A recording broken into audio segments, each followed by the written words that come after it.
I grew up in a political household.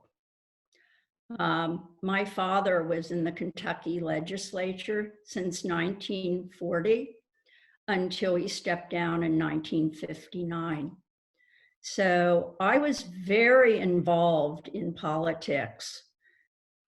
I can remember since early grade school. I would attend when Dad was running for legislature. He was in the Senate and in the House, and ultimately became Speaker of the House. And he did run for U.S. Congress in a Democrat primary in '58. But I remember going to many county fairs and fish fries and all kinds of political events. On election night, my father had a little office at our home, and he had a big board behind him. And when he got a phone call from different precincts, he would say, Gail, let's say Grant County, and he would tell me how many votes, and I would record it. I was his Vanna. And so I was just very involved in politics from the beginning. I reconnected with grade school friends from Kentucky. They lived across the street from me.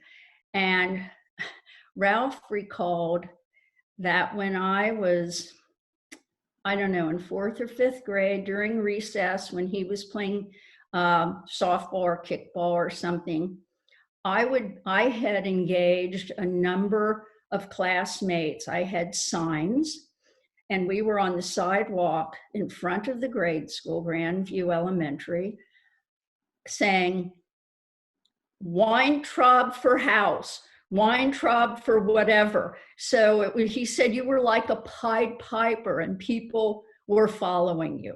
Now, I have no recollection of that, but it would be something I would do.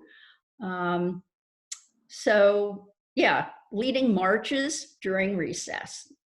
And then in grade school, we were going to take a family trip to Florida, to Miami Beach.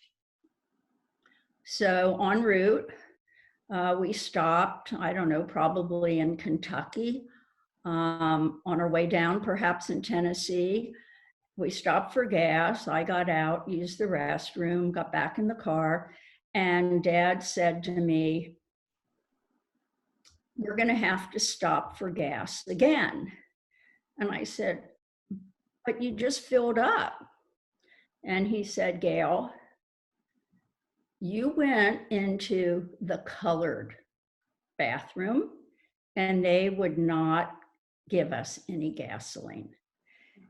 And if you want us to get to Florida, you're going to need to go into the white women's bathroom.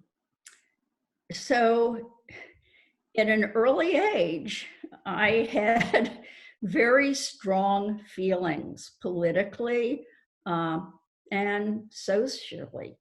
And I think some of that stems from my Jewish upbringing of Tikkun Olam, which is repairing the world.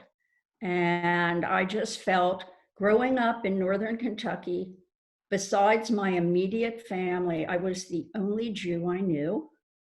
I went to grade school with no one else who was Jewish, obviously. They had religious release. I could never go to religious release once or twice a week at school. I felt very different. And during grade school, I just thought, gosh, what would it be like to be Black? Because I could camouflage my Jewishness, but they couldn't camouflage their color. So I inherited that strong moral compass early on.